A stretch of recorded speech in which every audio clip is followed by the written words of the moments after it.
नमस्कार. नवे युगाची नवी दिशा देणारी प्रबोधन. ऐरोली 2 युवकांचा अपघाती मृत्यू.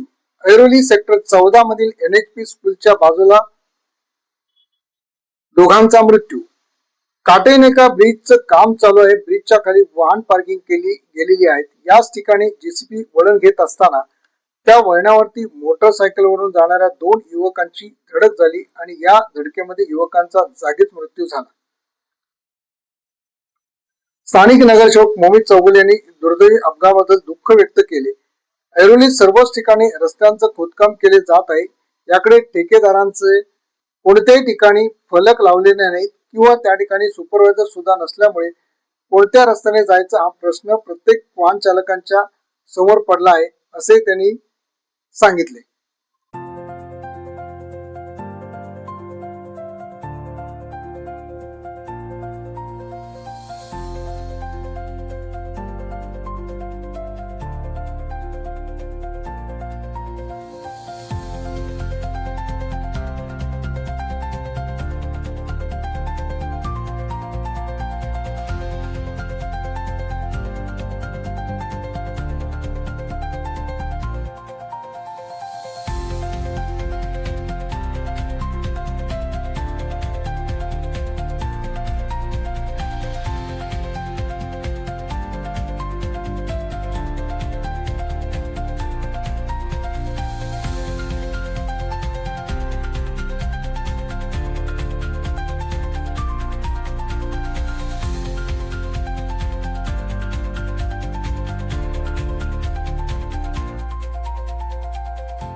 सनटेक बिल्डिंगच्या इथं आपण आलो आहोत. आता तुम्ही इथं बघितला तर DAV शाळा आहे. या साईडला रोड दाखवा ना.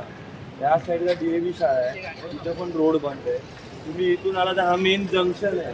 आता इथं जाताना हा पूर्ण रोडच बंद आहे बेकायदेशीर. कायद्याप्रमाणे तर आपण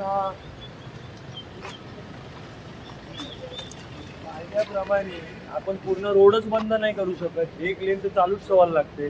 आता इथं ऑलरेडी PQC झाली आहे. तर इथून पण एक वन साइड रोड आपल्याला चालू करता येतो.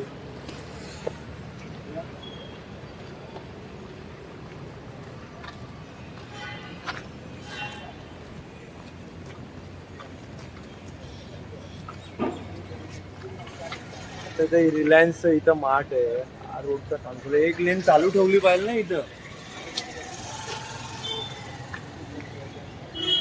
आता इथं ते दोन मृत्यू झाले. याला जबाबदार कोण आहे? इथं कोण आहे लोकप्रतिनिधी? व इथं त्यांचं काय काळजी घ्यायचं हे नाही का? दोन्ही रस्ते बंद केले. एक लेनच पूर्ण बंद केलाय. या इथं जात असताना NHS शाळा आहे. लहान मुलं असतात. एक लेन तरी ओपन ठेवला पाहिजे. तिथं आयुक्त साहेबांना सांगणार आहे याच्यावर कारवाई करा या कॉन्ट्रॅक्टरवर. म्हणजे लोकप्रतिनिधी नुसतं टक्के घ्यायचे आणि बाजूला आणि लोकांना इथं उघड्यात असं ऍक्सिडेंट वगैरे होण्यासाठी सोडून द्यायचा का? गंभीरपणा नाहीये का? आता कालच मी येता इथे डेप्युटीला सुद्धा फोन केलेला मुडी सरांना. त्यांना बोललो अरे रस्ता पूर्ण बंद ठेवलाय. तो पुढचा रस्ता चालू आहे. दोन्ही एक वन वेच चालू आहे तिथं आणि शाळा आहे. थोडंसं आपण हे सगळं कॉशन घेतलं पाहिजे.